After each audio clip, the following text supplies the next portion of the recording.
La reine Coax de George Sand. Il y avait dans un grand vieux château en Normandie ou en Picardie, je ne me souviens pas bien, une grande vieille dame qui possédait beaucoup de terres, qui était très bonne et très sensée, malgré son grand âge. Autour du château, il y avait de grandes douves ou fossés, remplis de joncs, de nénuphars, de souchets et de 1000 autres plantes fort belles, qui venaient toutes seules, et où vivaient une quantité de grenouilles, quelques-unes si vieilles et si grosses, qu'on s'étonnait de leur belle taille et de leur voix forte. La châtelaine, qui s'appelait Dame Yolande, était si habituée à leur tapage qu'elle n'en dormait pas moins bien, et personne autour d'elle n'en était incommodé. Mais il arriva une grande sécheresse. L'eau manqua dans les fossés. Les roseaux et les autres plantes périrent. Beaucoup de grenouilles, de salamandres, de lézardeaux et autres petites bêtes, qui vivaient dans ces herbes, moururent, et furent cause que la boue fut comme empoisonnée, répandit une vilaine odeur de marécage, et fit venir la fièvre dans le château et dans les environs. Cette fièvre était très mauvaise, plusieurs personnes en moururent, et madame Yolande, ainsi que presque tous ceux qui demeuraient avec elle, tombèrent malades. Madame Yolande avait des enfants établis dans d'autres pays. Il n'était resté auprès d'elle qu'une de ses petites filles, nommée Marguerite. C'était une enfant de 15 ans, très avisée, très courageuse et très obligeante, qui se faisait aimer de tout le monde, encore qu'elle ne fût point du tout jolie. Elle était très petite, très agile de son corps et assez gracieuse, mais elle avait le nez trop court, les yeux trop ronds, la bouche trop grande. Madame Yolande, qui avait été belle en son temps, disait parfois « Quel dommage qu'une enfant si aimable et si intelligente ait la figure d'une petite grenouille. » Est-ce à cause de cette ressemblance que Marguerite aimait les grenouilles, et qu'elle les plaignait en les voyant mourir de faim et de soif dans les fossés desséchés? Malgré sa pitié pour ces innocentes bêtes, elle fit un jour une réflexion. C'est que, si les fossés étaient entièrement taris et cultivés en jardin, il y aurait là de beaux fruits abrités de la gelée, et que le terrain assaini ne donnerait plus de mauvais air et de fièvre aux gens du château et des environs. Elle soigna si bien sa grand-mère et ses vieux serviteurs qu'elle vint à bout de les guérir. Et quand l'hiver fut venu, elle dit à madame Yolande, à qui déjà elle avait parlé de son idée, « Grand-mère, voici les fossés tout à fait sans eau. La gelée a détruit toutes les bêtes et toutes les herbes. N'attendons pas le premier printemps, qui est la saison des pluies, et qui fera repousser et revivre tout ce marécage.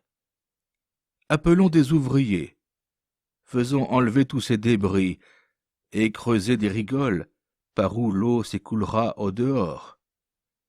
Nous ferons apporter de la bonne terre, nous sablerons des allées, nous sèmerons et planterons, et l'an prochain, nous n'aurons plus de maladies. »« Fais comme tu veux, Margot, » répondit madame Yolande.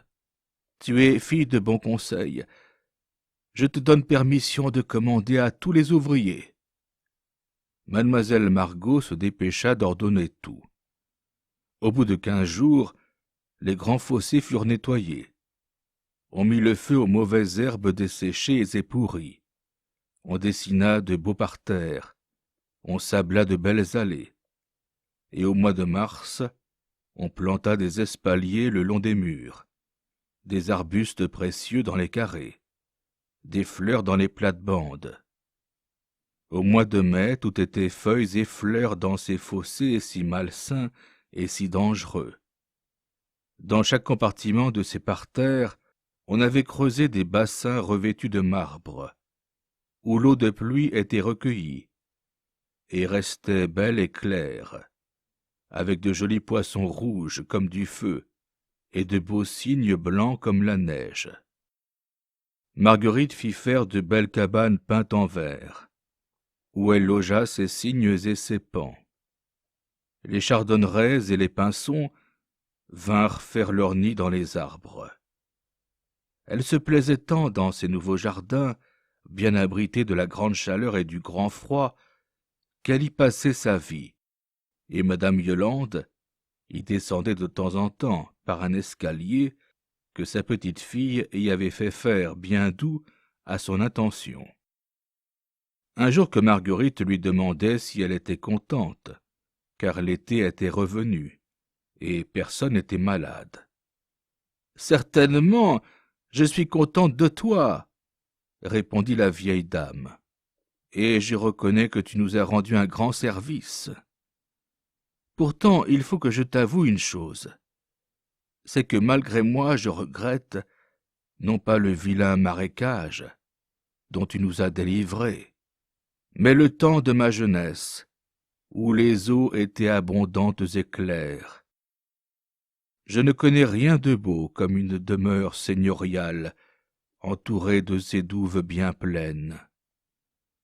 À présent, notre château a l'air d'une maison bourgeoise, et je suis sûr que les dames des environs se moquent de nous, et se demandent en voyant tes plantations si nous sommes des jardinières, et si nous comptons envoyer nos pommes au marché. » Marguerite fut si mortifiée des paroles de sa grand-mère qu'elle baissa la tête en rougissant. Madame Yolande la baisa au front en lui disant pour la consoler: « À présent, la chose est faite, et elle est avantageuse. Il faut savoir préférer l'utile à l'agréable. Nous mangerons nos pommes et nous laisserons jaser. Continue à soigner ton jardin, et sois sûr que je t'approuve. » Marguerite, restée seule, devint toute pensive. Elle n'avait jamais vu les douves pleines et limpides. Peut-être ne l'avait-elle jamais été autant que se l'imaginait sa grand-mère. Mais Marguerite se souvenait de les avoir vues toutes vertes de lentilles d'eau, comme un tapis de soie finement broché, avec de grands massifs de roseaux énormes, surmontés de leurs tirses de velours brun. Elle se rappelait les butomes, avec leurs gros bouquets de petites roses blanches et rousses, les renoncules d'eau avec leurs 1000 fleurettes d'argent mat, et les alismas nageant, et les véroniques d'eau bleu d'azur, et toutes ces petites merveilles de mousse fontinale qu'elle avait roulées en nid dans ses jeux, les longues scolopendres dont elle s'était fait des ceintures, les fougères élégantes dont elle s'était fait des aigrettes. Et alors elle se sentit prise d'un regret singulier, et trouva son beau jardin triste et laid. « J'ai détruit, se dit-elle, une chose qui me plaisait, et que ma grand-mère regrette, une chose qui avait été belle, et qui le serait peut-être redevenue cette année, aux pluies d'automne. » Elle regarda ces bassins de marbre, ces poissons rouges et ces beaux cygnes, et se prit à pleurer, se persuadant que tout cela ne valait pas les grosses grenouilles, les salamandres, les lézards d'eau et les 1000 bestioles qui s'ébattaient autrefois dans la mousse et dans la vase.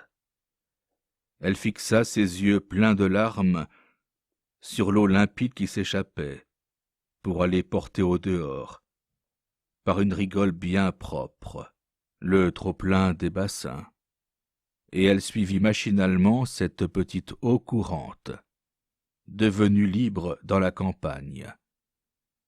C'était un gentil ruisseau qui se perdait dans une grande prairie, et Marguerite marcha dans l'herbe humide, vers la rivière, où cette eau se glissait sans bruit et cachée dans le gazon. Elle arriva ainsi à un endroit où ces écoulements devenus libres avaient formé au bord de la rivière un marécage assez étendu, qui n'y était pas autrefois. La rivière n'était pas grande. Des arbres abattus par l'orage gênaient son cours en cet endroit-là, et ce qu'elle recevait de la prairie ne pouvait aller plus loin sans effort. Alors les grands roseaux qui se dressaient autrefois dans les douves avaient repoussé follement, avec leurs compagnons, les butomes, les alismas, les souchets, les iris, les renoncules blanches et les véroniques bleues, et autour de cette végétation, des myriades d'insectes se livraient à leur jeu. Les grandes et petites demoiselles, friganes, agrillons et libellules rouges corail, bleues, vertes, diamantées, les perlides légères, les éphémères transparentes ou mouchetées de noir, les ravissantes émérobes, à la robe diaphane, lustrée de rose et lamée d'émeraude, se groupaient, se dispersaient ou se poursuivaient à travers le feuillage élégant de la royale fougère, Osmunda. Dans les tiges de cette petite forêt vierge fourmillait un monde de coléoptères, vêtus de bronze doré, ardoisés, ou comme rougis au feu, d'onassis et girins, peuple terrestre, qui semble avoir emprunté son éclat aux métaux, comme le peuple aérien des papillons semble emprunter le sien aux fleurs, et le peuple de dévroptères aux rayons solaires. Vêtus de couleurs plus sombres, les lourdistiques nageaient avec une surprenante agilité dans l'eau, que des nuages de diptères, tipules et cousins, effleuraient comme une poussière d'or.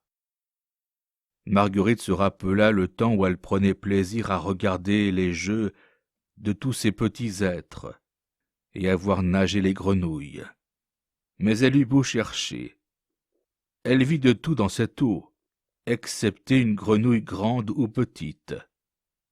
Est-ce qu'il n'y aurait plus une seule grenouille sur la terre? Se demanda-t-elle. Et serais-je cause que ces pauvres bêtes n'existent plus? Le soleil s'était enfoncé dans un gros nuage violet qui rampait sur l'horizon, lorsque tout d'un coup il se dégagea et lança sur la prairie un rayon rouge si éclatant que Marguerite fut forcée un instant de fermer les yeux. Lorsqu'elle les rouvrit, elle se vit, non pas au bord du marécage, mais tout au beau milieu, sur un îlot de branches et de racines, avec de l'eau tout autour d'elle, de l'eau qui paraissait profonde et claire, et où sautillaient des milliers d'étincelles. Elle ne se demanda pas comment elle était venue là, sans se mouiller, et comment elle en sortirait sans se noyer. Le rayon de soleil était si beau que tout semblait très beau dans le marécage. L'eau était comme de l'or en fusion.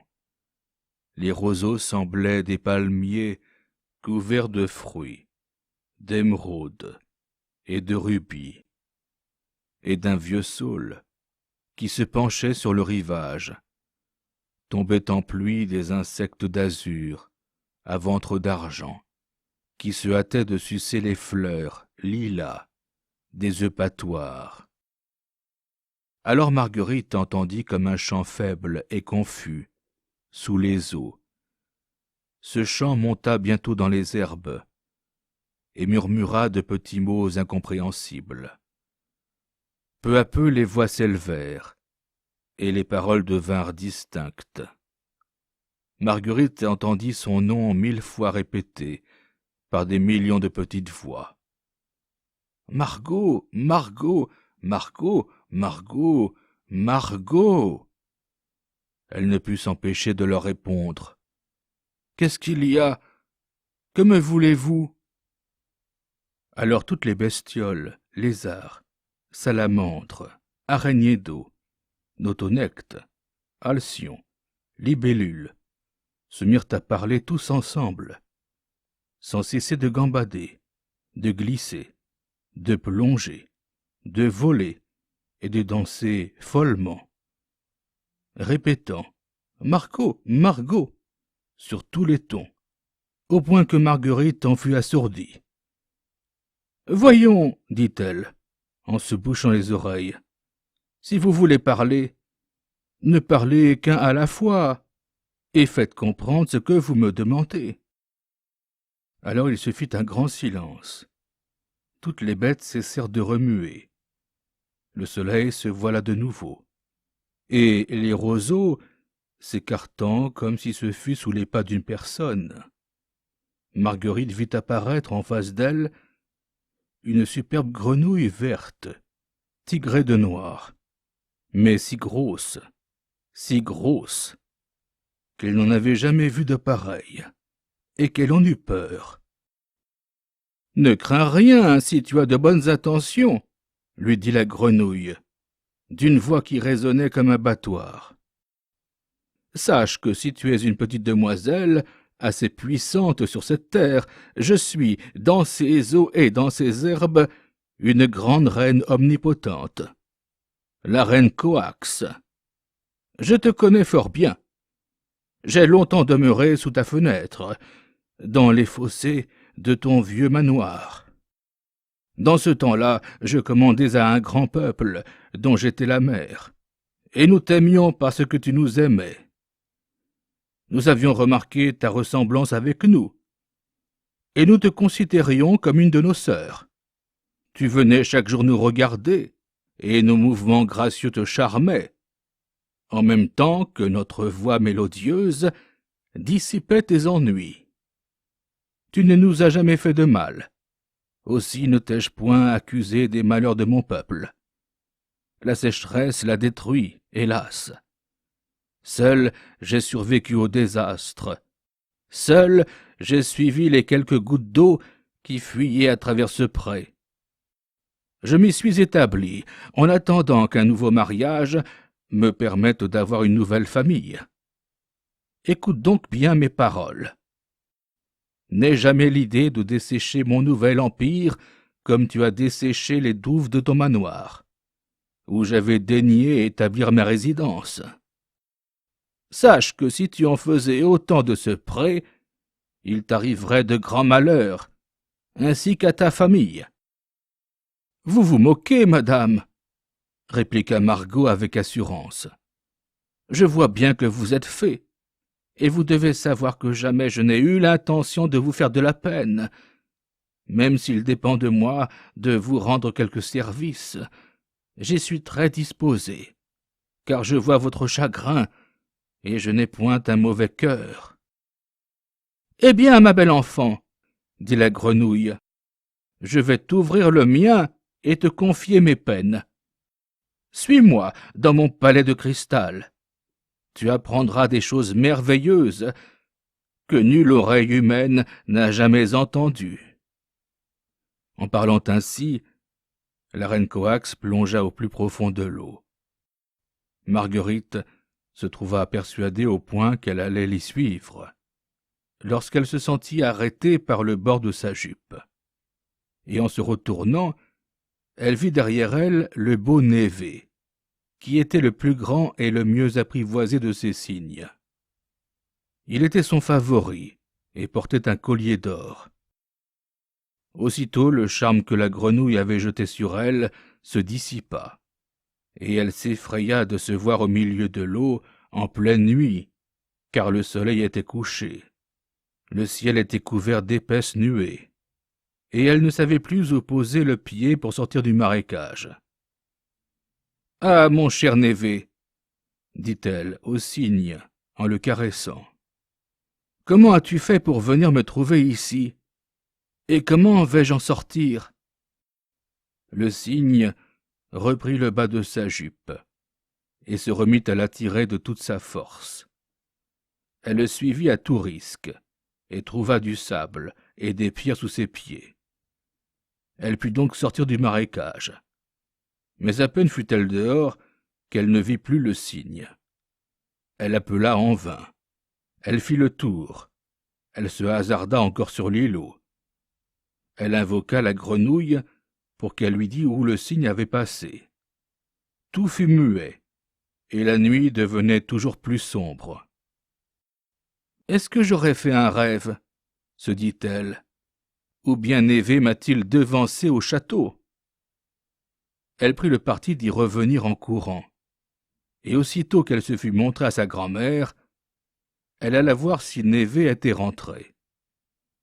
Mais elle ne le trouva ni dans la cabane, ni dans le jardin, ni dans les cours du château, ni à la ferme, et elle en conçut une grande inquiétude.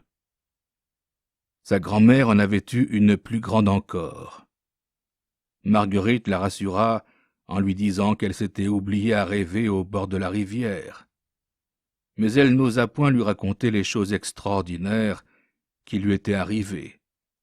Elle craignait d'être raillée, d'autant plus qu'elle n'était pas bien sûre de n'avoir point vu et entendu ces choses dans un rêve. La seule chose certaine pour elle, c'est que son beau cygne avait disparu. Et quand, après l'avoir cherché en vain, tout le monde fut couché, au lieu de dormir, elle ouvrit sa fenêtre, regardant de tous côtés, et sifflant doucement, comme elle avait l'habitude de le faire, pour l'appeler. Enfin, ne voyant et n'entendant rien que l'orage qui grondait et le vent qui faisait grincer les girouettes, elle se coucha bien chagrine et bien fatiguée. Alors elle entendit une voix douce, comme une musique lointaine, qui passait dans le vent d'orage, et qui lui disait « Ne crains rien, je veille sur toi. Mais ne te fie point à la reine Coax.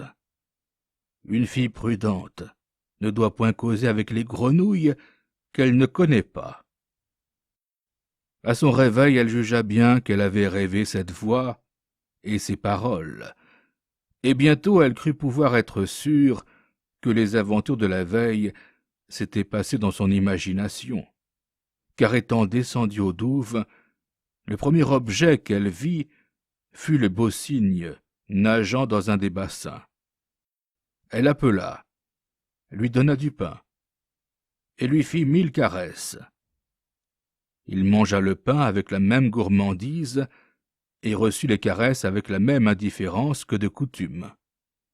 Car s'il était beau et bien apprivoisé, il n'était pas pour cela plus spirituel que les autres cygnes.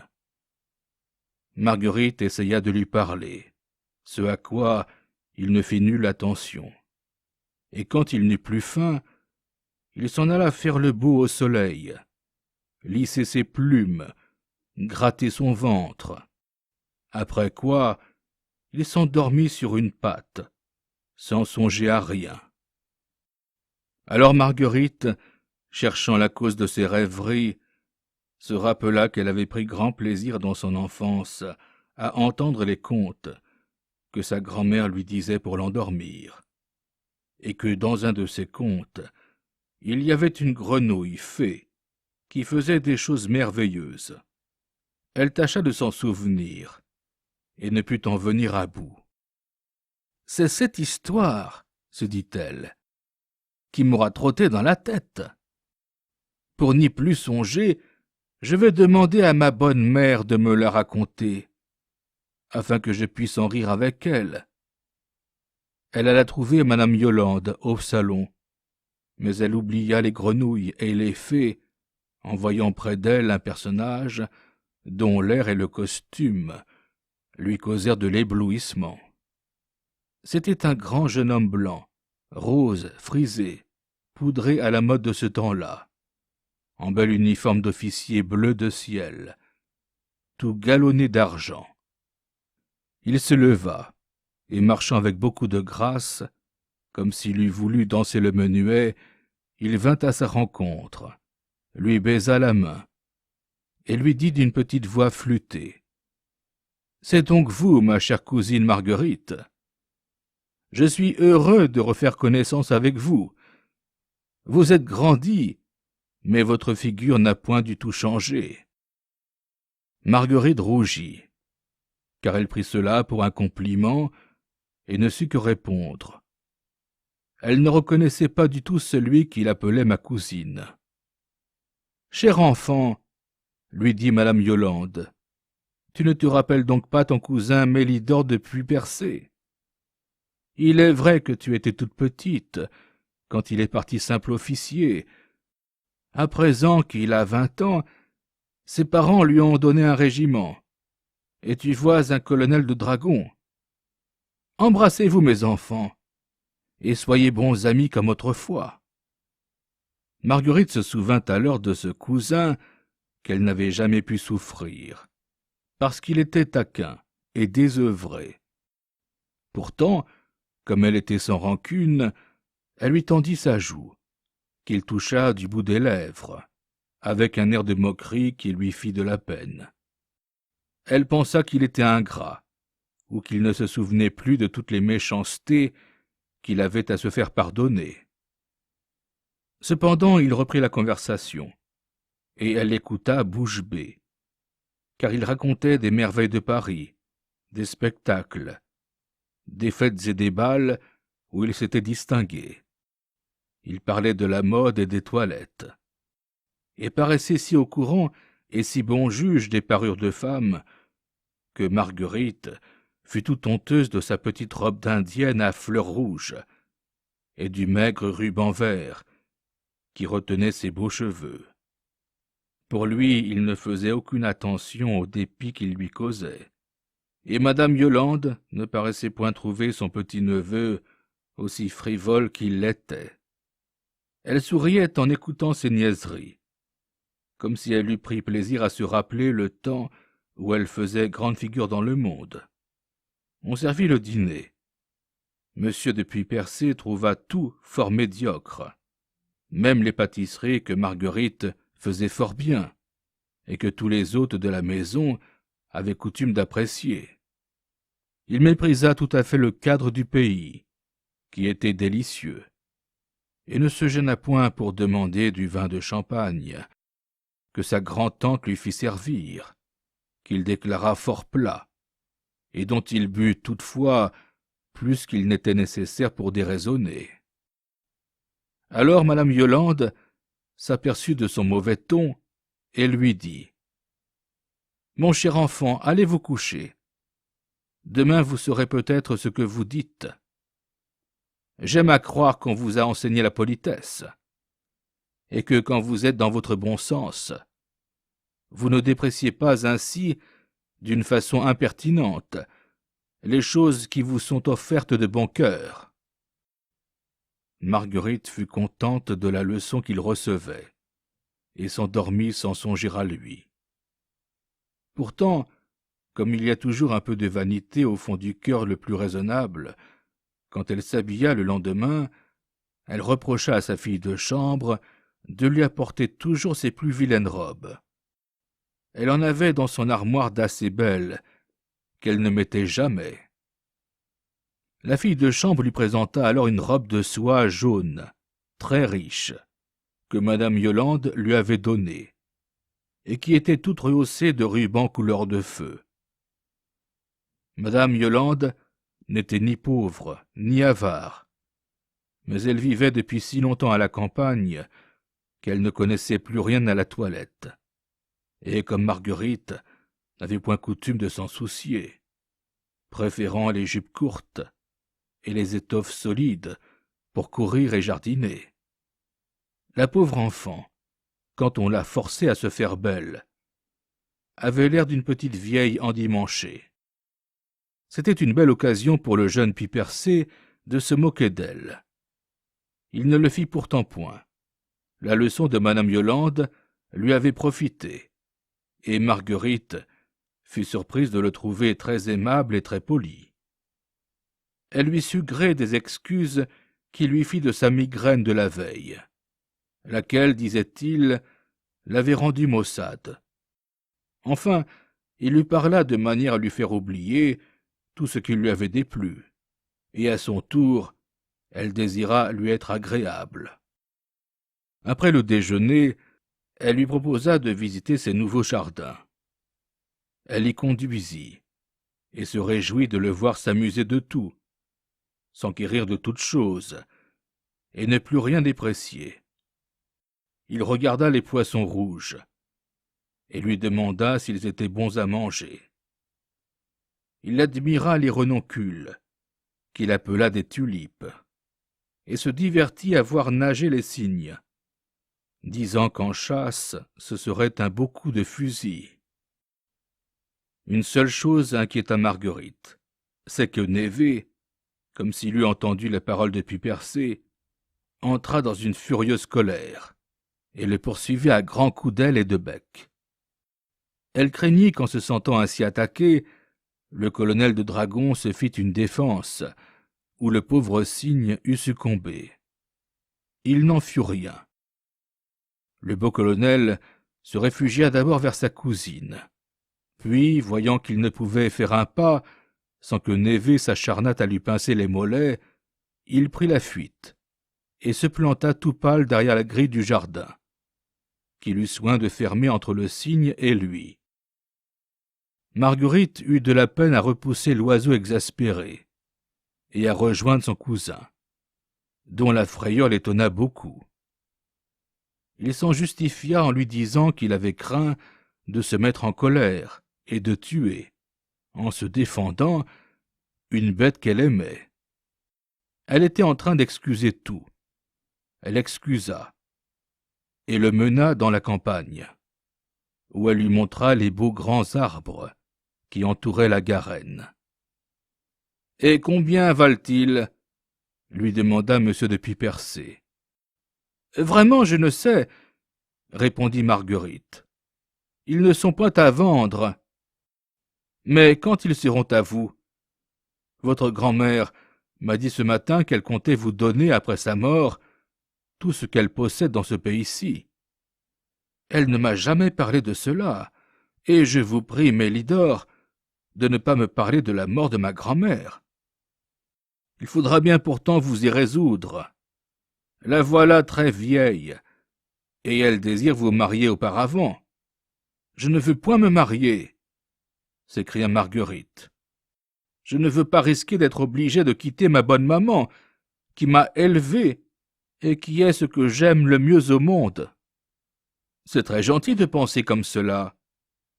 Mais ma tante Yolande mourra bientôt, et vous ne serez pas fâché de trouver un beau mari qui vous fera riche, en vendant tous ces champs, tous ces prés, et ce vilain vieux château où vous êtes, comme enterrée vivante. Alors, ma chère Marguerite, vous porterez des habits magnifiques, à la dernière mode. Vous irez à la cour. Vous aurez un beau carrosse, de grands laquais, des diamants, une loge à l'opéra, un hôtel à Paris, enfin, tout ce qui peut rendre une femme heureuse. D'abord Marguerite fut très chagrinée d'entendre son cousin parler de la sorte. Mais tout en parcourant avec elle ces bois, ces champs et ces prairies qu'il examinait et dont il supputait la valeur, il revint si souvent à cette idée qu'elle serait très riche et bientôt mariée à son gré, qu'elle commença d'y songer et de s'étonner de n'y avoir jamais songé encore. Ils arrivèrent, sans se demander où ils allaient, au bord du marécage. Et tout à coup Pipersé s'écria. « Ah, que voilà une belle grenouille! Je n'en ai jamais vu de si grosse.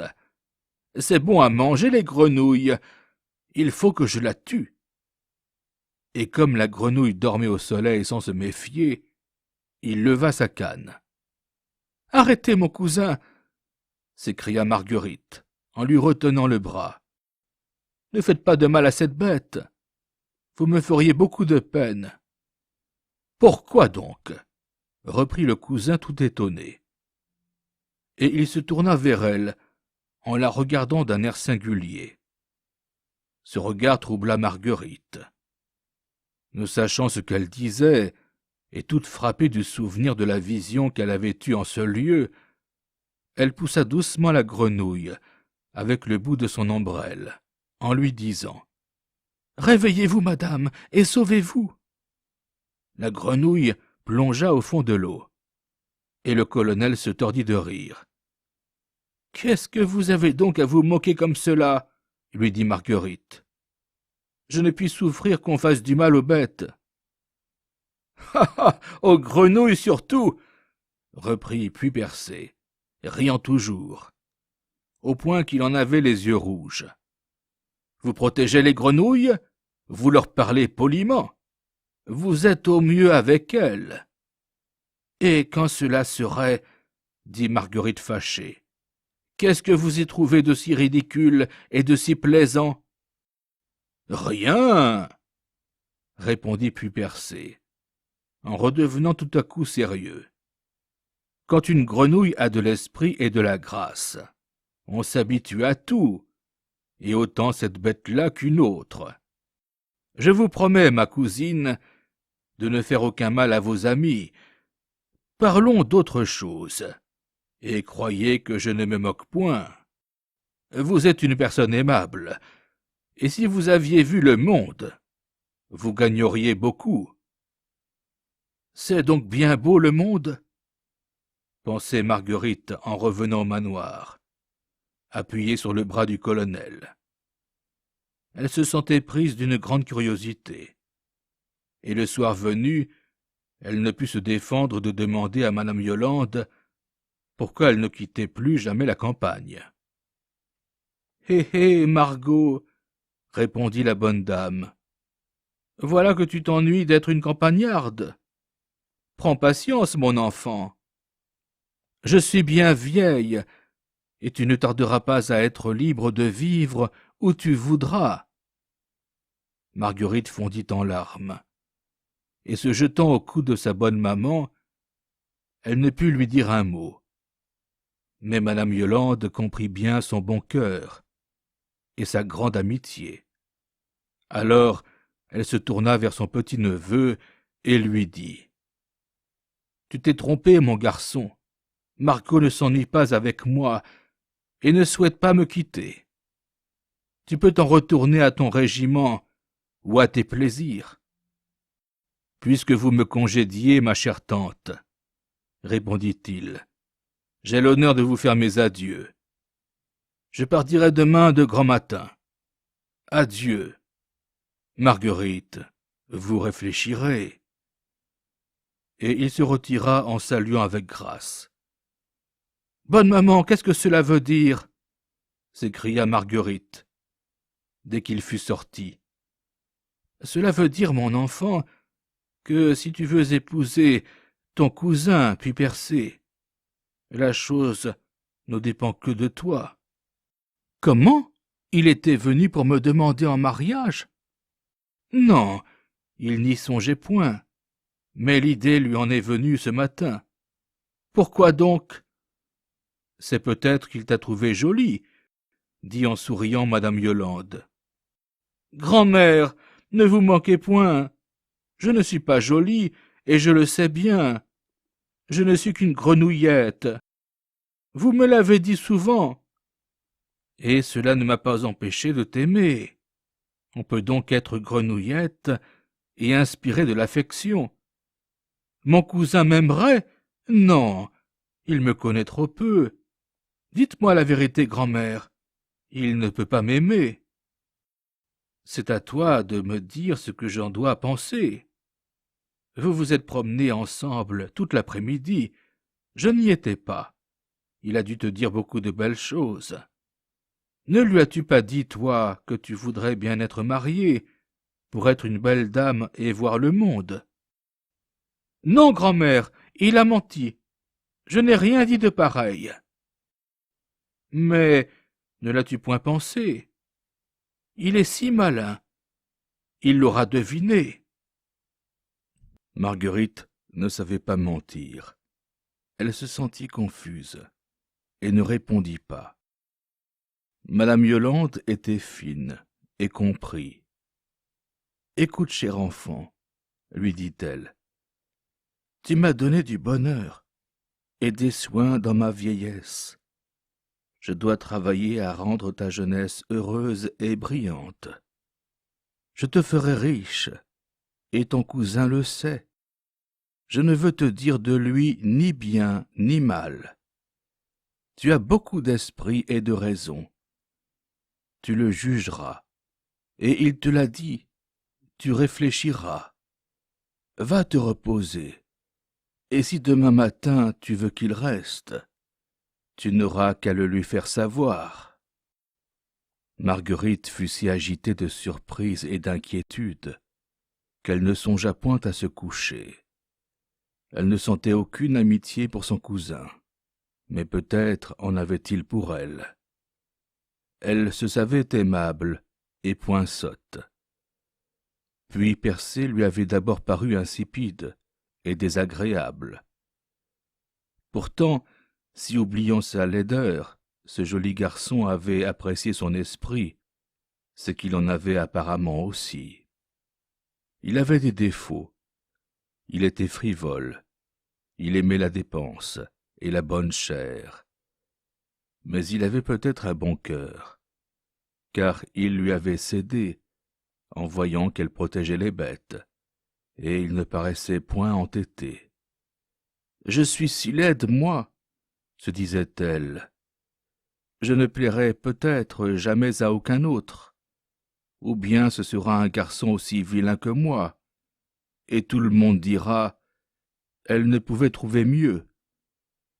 Est-il défendu de mettre son amour-propre à se promener au bras d'un joli mari et d'entendre dire « Margot a une figure de grenouille, mais elle a tout de même plu à ce beau monsieur, à ce colonel si bien poudré, si bien habillé, qui pouvait choisir parmi les plus belles. Je ne veux pas quitter ma grand-mère. Eh bien, s'il m'aime, il consentira à me laisser auprès d'elle, et il viendra nous voir souvent. Allons, puisqu'elle me laisse libre. C'est à moi de me décider avant demain matin. Si je le laisse partir, il sera fâché et ne viendra plus. Si je lui écrivais une lettre, qu'on lui remettra sitôt le jour venu, mais je n'ose point. Pourquoi a-t-il eu si peur de mon cygne? Et pourquoi le cygne était-il si furieux contre lui? Il est très bizarre, mon cousin. Pourquoi a-t-il tant ri quand j'ai dit à la grenouille? » Marguerite était fatiguée. Elle s'endormit sur sa chaise. Elle se leva pour se tenir éveillée. Et tout à coup elle se trouva, sans savoir comment, dans les douves, au bord d'un des bassins de marbre que la lune éclairait. Elle fut surprise de voir que de grands roseaux, qu'elle n'avait jamais remarqués, avaient poussé tout autour et jusque dans l'eau. Et comme elle s'asseyait toute lasse et assoupie sur un banc de gazon, la reine Coax sauta auprès d'elle et lui parla ainsi. « Margot, vous êtes une bonne personne. Vous avez empêché qu'on ne m'ôtât la vie. Je vous veux donner un bon conseil. C'est pour cela que je suis sorti de mon palais de la prairie, pour venir vous trouver dans vos douves, que je connais comme ma poche. Vous devez épouser votre cousin, ma chère. Ce sera pour vous le bonheur et la gloire. Vous ne lui en voulez donc pas pour le coup de canne qu'il a voulu vous donner. Il ne savait pas qui j'étais. Il me prenait pour une grenouille comme une autre. Cela m'a fait penser qu'il serait prudent de porter désormais ma couronne et mes bijoux. Je compte m'habiller ce soir, comme il convient à mon rang. »« Votre couronne et vos bijoux ?» dit Marguerite étonnée. « Où sont-ils donc ? » ?»« Je viens te les demander, Margot, car ils sont chez toi. »« Comment cela ? » ?»« Apprends mon histoire, que j'allais te raconter l'autre jour, quand ton affreux cygne, cet oiseau de malheur que tu appelles Névé, et qui n'est autre que le prince Rolando, est venu te priver de mes confidences. Entends-le. Il s'agite dans sa cabane de planches.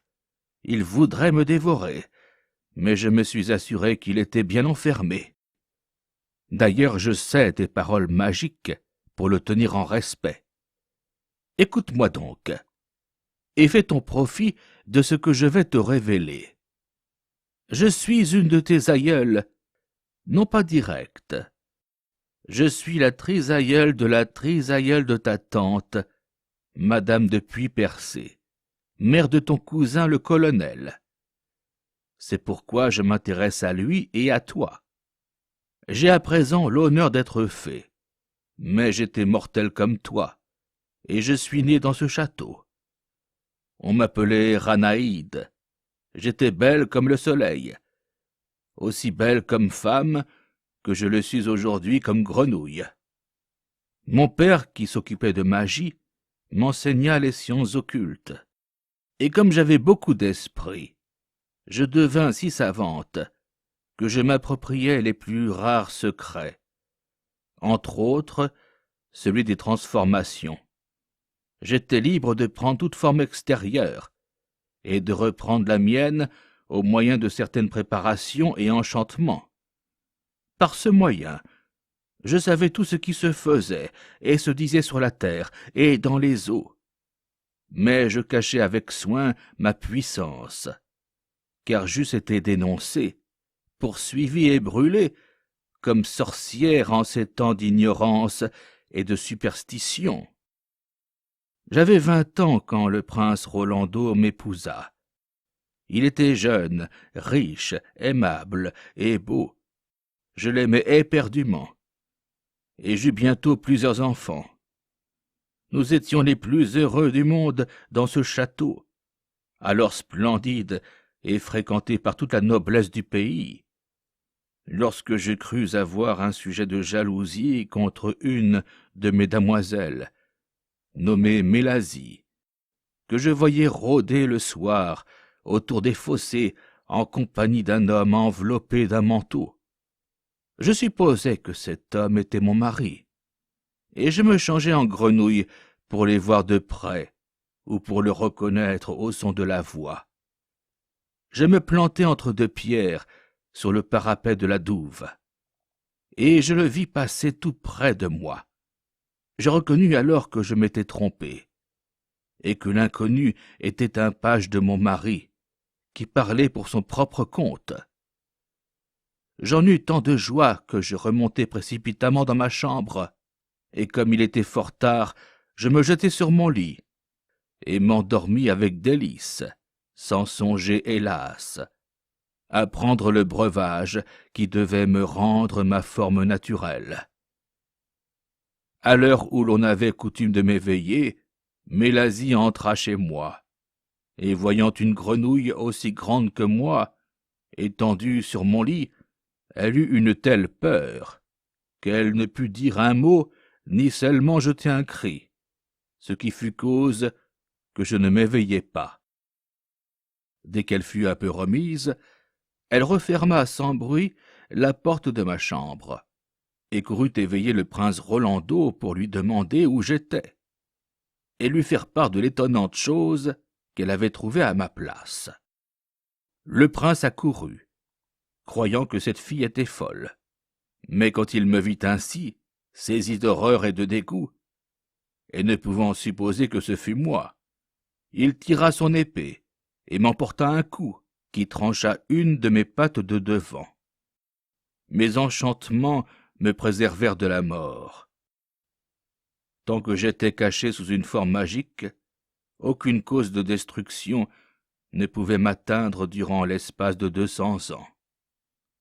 Blessée, mais non mortellement atteinte, je m'élançai sur la fenêtre, et de là dans la douve, où ma patte amputée repoussa aussitôt, aussi saine que tu la vois. De là, j'entendis le bruit qui se faisait dans le château pour retrouver la châtelaine disparue. On me cherchait partout, et mon époux était en proie à une douleur mortelle. J'attendis la nuit pour pénétrer avec précaution dans le manoir. Je grimpai, sautant de marche en marche jusqu'à ma chambre, et je me hâtais de prendre le breuvage, qui devait me rendre femme et belle comme par le passé. Hélas, j'eus beau ajouter à la vertu du breuvage celle des paroles magiques les plus mystérieuses, et me frotter avec les onguents les plus puissants, cette malheureuse main ne put repousser. Elle demeura à l'état de pâte de grenouille. Et comme mon mari désolé approchait de ma chambre, disant que c'était là qu'il voulait se laisser mourir de chagrin, je n'eus que le temps de m'envelopper la moitié du corps avec mon manteau de velours, pour cacher cette malheureuse patte.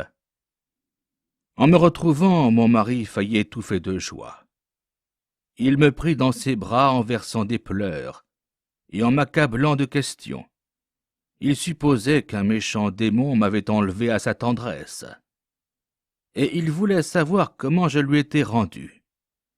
Je fus forcé d'inventer une histoire et de me dérober à ses embrassements, dans la crainte de lui laisser voir ma patte.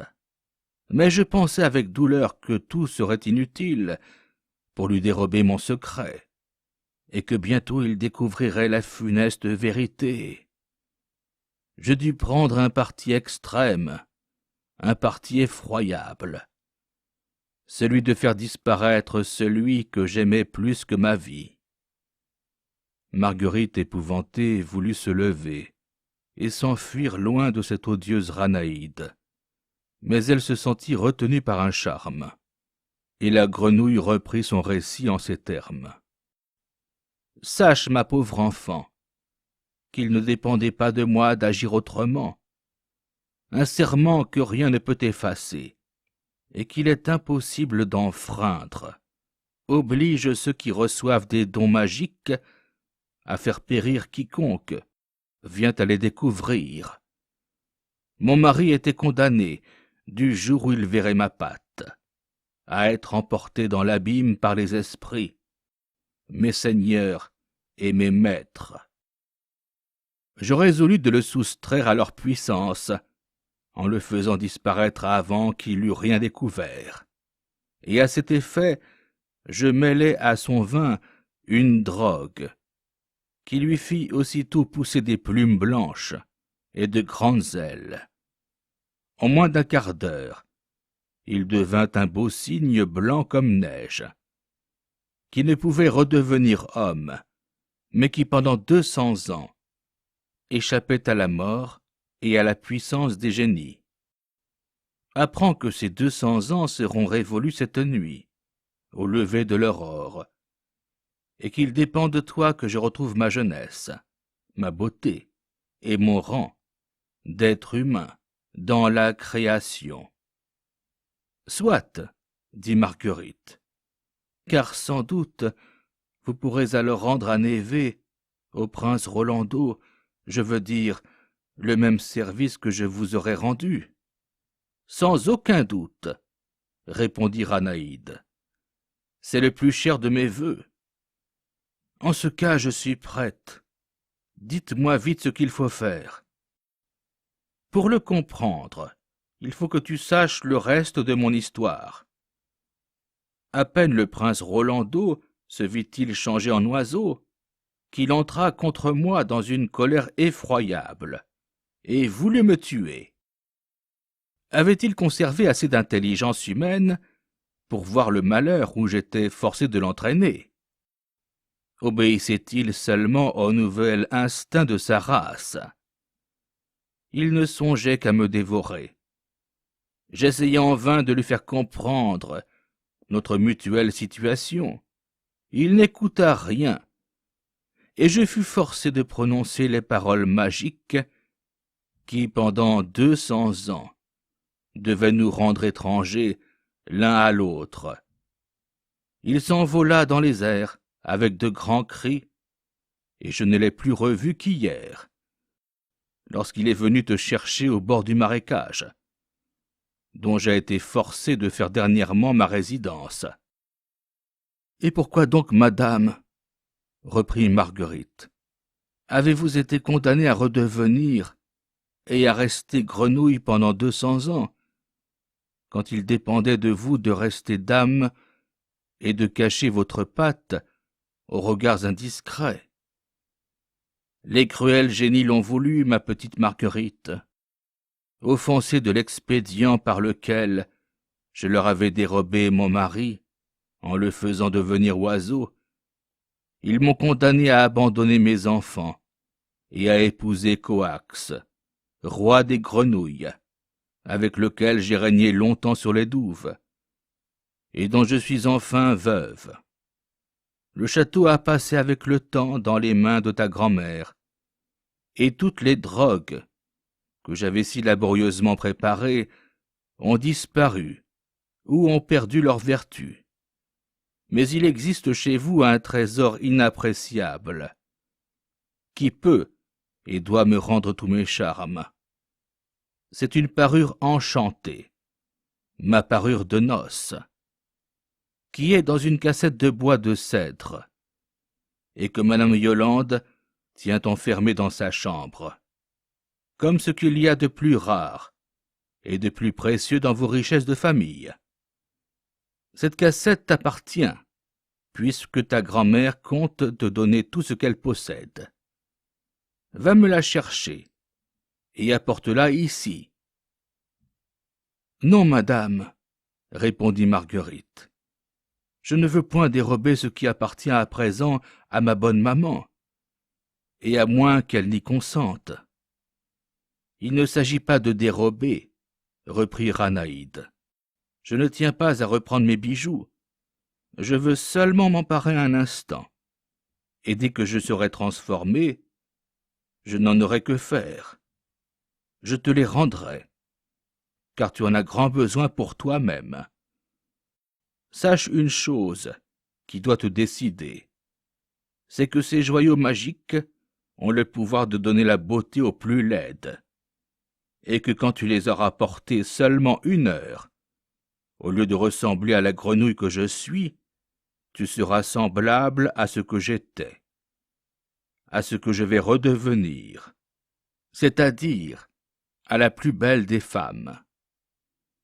Marguerite se sentit persuadée, et elle courut chercher la cassette. Au moment où elle la prit dans la crédence de sa grand-mère, il lui sembla que celle-ci s'éveillait et la regardait. Elle alla se mettre à genoux près de son lit, prête à lui tout avouer. Mais madame Yolande se retourna vers la ruelle, sans paraître l'avoir vue. Le temps pressait. Le ciel s'éclaircissait un peu comme si le jour allait paraître. Marguerite s'élança dehors et se retrouva à l'instant même auprès du bassin, où la reine Coax l'attendait. « Ah, mon Dieu !» s'écria-t-elle, en lui présentant la cassette. « Il n'y a point de clé, et je ne connais pas le secret pour l'ouvrir. »« Je le sais, moi !» répondit la grenouille, en bondissant de joie. « Il faut qu'une bouche qui n'a jamais menti dise simplement « Cassette, ouvre-toi !»« Eh bien, dites-le, madame. »« Je ne saurais, ma fille. J'ai été forcé de mentir jadis pour cacher les secrets de ma science. C'est à toi de parler, et nous allons voir si ta langue est, comme je le crois, pure de tout mensonge. »« Cassette, ouvre-toi !» dit Marguerite avec assurance. Et la cassette s'ouvrit. Il en sortit comme une flamme rouge, dont la grenouille ne parut point se soucier. Elle y plongea ses pattes, et en tira un petit miroir encadré d'or, puis un collier d'émeraudes étincelantes, montés à l'ancienne mode, des pendants d'oreilles assortis, un bandeau et une ceinture de grosses perles fines, avec des agrafes d'émeraude. Elle se para de ses richesses, et se regarda au miroir en faisant les plus étranges minauderies. Marguerite l'observait avec anxiété, craignant qu'elle ne disparût avec les bijoux de sa grand-mère.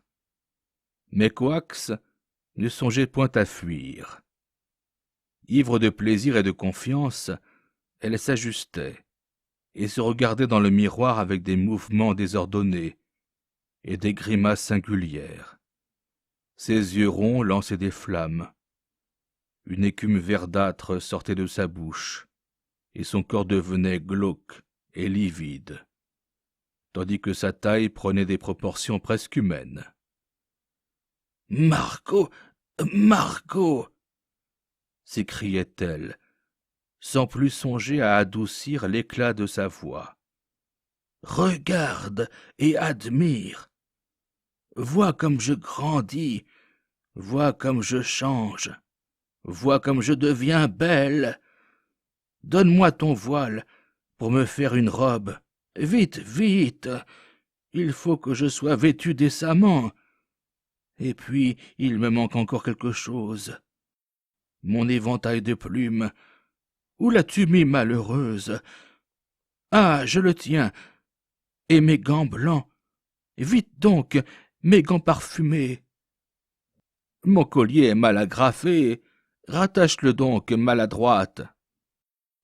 Ô ciel, il me manque mon bouquet de mariée. Ne serait-il pas dans la cassette? Regarde, retourne-la. Je le tiens. Je le mets à ma ceinture. Vois, le prodige s'accomplit.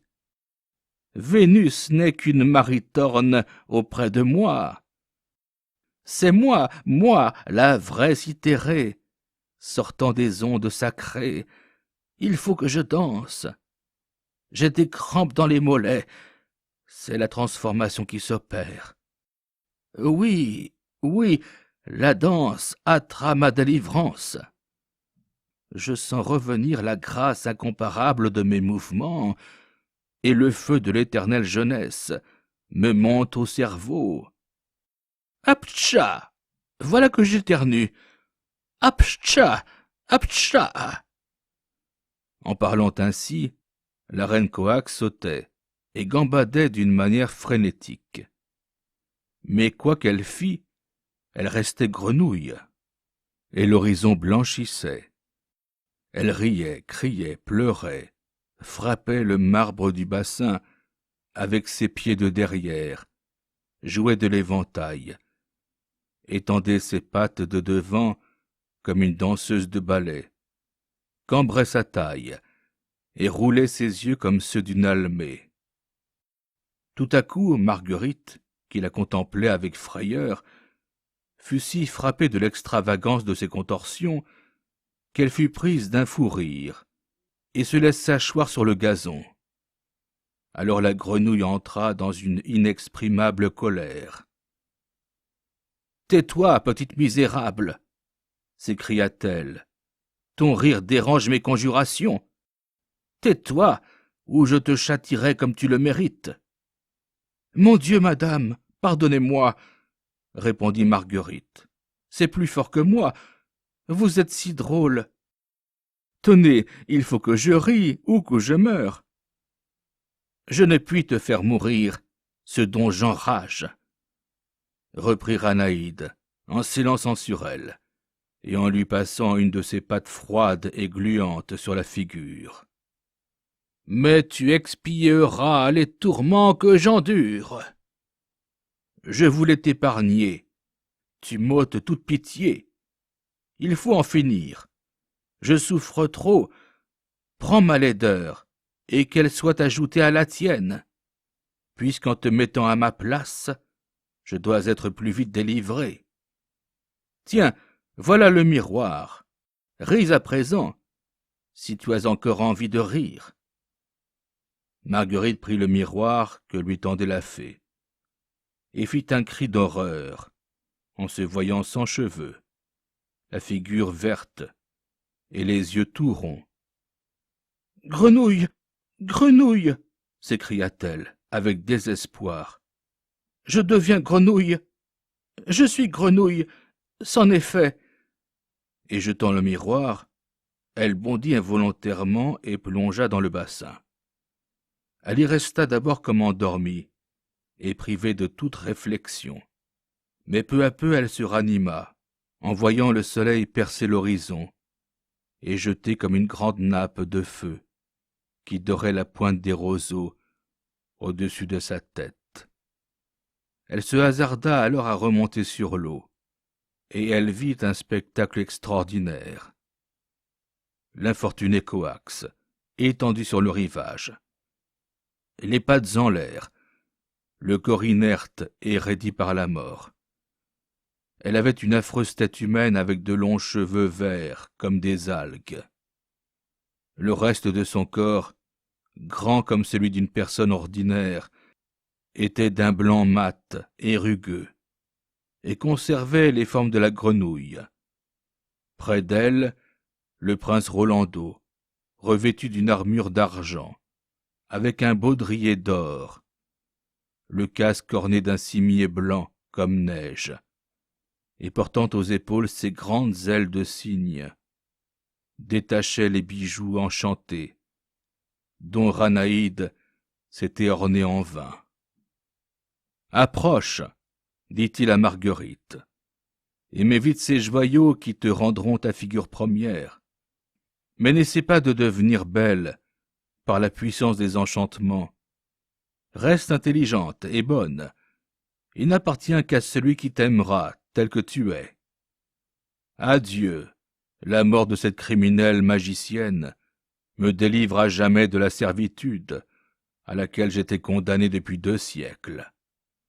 Ne plains pas son sort, elle t'avait menti, elle voulait me faire mourir pour cacher ses secrets maudits. Et les esprits qu'elle invoquait contre moi ont pris ma défense. Je retourne avec eux, mais je veillerai sur toi, si tu restes toujours digne de ma protection. » Il déploya ses ailes et s'éleva dans le rayon de soleil. Marguerite, en le voyant planer dans les airs, crut reconnaître Névé avec son collier d'or. Puis il lui sembla que c'était l'étoile du matin. Lorsqu'elle l'eut perdu de vue, elle chercha le cadavre de la grenouille et ne vit à la place qu'un nid de champignons noirs, comme de l'encre, qui, au souffle de la brise, tombait en poussière. Elle se retrouva dans sa chambre, assise sur une chaise, et les yeux éblouis par le soleil levant. Son premier mouvement fut de courir à son miroir, et pour la première fois de sa vie, elle se trouva très jolie, car elle avait sa figure ordinaire, seulement un peu fatiguée. Tout cela serait-il un rêve, se dit-elle. Pourtant voici les bijoux anciens que ma grand-mère gardait précieusement. D'où vient que j'en suis parée? Aurais-je été les chercher en rêvant? Elle les détacha, les remit dans le coffret, et les reporta chez madame Yolande, avant qu'elle fût éveillée. Puis elle descendit à la douve, pour voir si Névé était dans sa cabane, comme elle y avait retrouvé une fois, après l'avoir cru perdu. « Vous cherchez le cygne ?» lui dit le jardinier. « Il est parti. Je l'ai vu s'envoler au lever du jour. Il a été rejoindre une bande de cygnes sauvages qui passaient. J'avais bien dit à mademoiselle qu'il fallait lui casser le bout d'une aile. Mademoiselle n'a pas voulu. Il en a profité pour se sauver. Il y a longtemps que c'était son idée. »« Eh bien, tant mieux, » dit Marguerite, « car le voilà heureux et libre. Mais puisque vous l'avez vu partir, n'avez-vous vu rien de plus dans la douve en y entrant? N'y avait-il pas ici de grands roseaux? » ?»« Des roseaux, sans doute. Il en reste toujours quelques-uns qui veulent repousser autour des bassins, mais ceux-là étaient encore tout petits, et je les surveillais. Ce matin, je les ai tous arrachés avec soin. J'ai remis du sable à la place, et j'espère qu'ils ne repousseront pas cette fois. » Marguerite regarda le sable, et il lui sembla voir encore l'empreinte que les grandes pattes de la grenouille y avaient laissée, en exécutant sa danse échevelée. Mais elle reconnut que ces traces était celle des paons, qui venaient gratter la terre, fraîchement remuée. En ce moment, un bruit de pas de chevaux résonna au-dessus de sa tête. Elle leva les yeux et vit passer sur le pont-levis son cousin Puy-Percé, qui s'en allait, escorté de ses valets. Elle avait complètement oublié, et ne se sentit pas dans une disposition d'esprit à s'affliger de son départ. Elle n'eut eu qu'un mot à dire pour le rappeler. Elle hésita un instant, haussa les épaules, et le regarda s'éloigner. Comme elle remontait au château, elle vit les domestiques rassemblés sur le perron et se partageant le pourboire que le colonel de dragons leur avait jeté en partant. Elle entendit leurs murmures. Il n'y avait pas plus d'un sou pour chacun. Après tout, se dit-elle, il compte peut-être revenir, ou bien il est très pauvre, et ce n'est pas sa faute. « Eh bien, lui dit madame Yolande, quand elle entra chez elle, pour lui servir son chocolat. As-tu vu ton cousin? Reste-t-il avec nous? Je l'ai vu partir, grand-mère, et je ne lui ai rien dit. Pourquoi? Je ne sais. J'étais tout troublé par un rêve que j'ai fait et que je veux vous raconter. Mais comme ce rêve ou cette vision est peut-être, à mon insu, ce qu'on appelle une réminiscence, je voudrais vous demander l'histoire de la grenouille fée que vous me racontiez autrefois pour m'endormir. Je me la rappelle bien confusément, répondit madame Yolande, d'autant plus que c'était un conte de ma façon et que j'y faisais chaque fois des variantes à ma fantaisie. Voyons si je me souviendrai. Il y avait jadis dans ce château une belle héritière appelée Ranaïde, s'écria Marguerite. Justement, reprit la grand-mère, et elle était magicienne. Elle épousa le beau prince. Dites le nom du prince, bonne maman. Attends donc, c'était le prince Rolando. J'y suis, bonne mère. J'ai revu toute l'histoire comme si elle se passait sous mes yeux. Mais la fin? Oh, la fin est terrible. La grenouille, voulant reprendre la figure humaine, s'enfla si bien qu'elle creva. Précisément. Alors ton dénouement est un souvenir de la fable que je te faisais apprendre en même temps, car pour mon compte, je n'ai jamais eu la peine de terminer mon histoire. Tu étais toujours endormi avant la fin. En ce moment, un fort coup de vent fit entrer dans la chambre des feuilles sèches et des brins de paille. Marguerite alla fermer la fenêtre, et elle vit sur le bord une feuille de papier écrite et déchirée, comme si ce fût un brouillon de lettres. En ramassant ce papier pour le jeter dehors, elle y vit son nom écrit, et l'apporta à sa grand-mère. Madame Yolande le prit, l'examina, et le lui rendit en disant « C'est un commencement de lettre de ton cousin à sa mère. Cela a été enlevé par le vent dans la chambre qu'il occupait au-dessus de la mienne, et puisque nous sommes en train de croire aux esprits, je pense que nous devons remercier le follet qui nous apporte cette révélation. Lis, ma fille, je te le permets. Ma chère mère, pardonnez-moi mes folies, je suis en train de les expier. Je me résigne à faire un riche mariage, car j'ai découvert que la petite Margot doit hériter de tous les biens de la vieille tante. La fillette est affreuse, une vraie grenouille, ou plutôt un petit crapaud vert, avec cela très coquette, et déjà folle de moi. Mais quand on est endetté comme nous le sommes... » Le brouillon n'en contenait pas davantage. Marguerite trouva que c'était assez.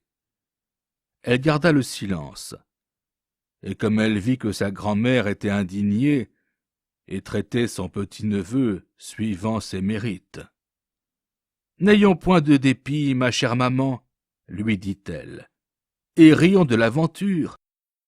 Je ne suis point du tout folle de mon cousin, et vous voyez que sa fatuité ne m'offense point. Vous m'aviez dit hier soir de réfléchir. Je ne sais pas si j'ai réfléchi ou dormi, mais dans mes songeries, j'ai vu des choses qui sont restées comme une leçon devant mes yeux. Qu'as-tu donc vu, ma fille? J'ai vu une grenouille se parer d'émeraude, jouer de l'éventail, danser la sarabande, se trouver belle et crever à la peine. Elle m'a paru si ridicule que je ris encore en y songeant. Je ne veux point faire comme elle. J'ai vu aussi un beau cygne s'envoler dans un rayon de soleil, et il me disait « N'épouse que celui qui t'aimera tel que tu es. Je veux faire comme il m'a dit. Et sois sûr que tu seras aimé pour toi-même. » répondit madame Yolande, en l'embrassant avec tendresse, car il y a une chose qui arrive à rendre belle, c'est le bonheur que l'on mérite.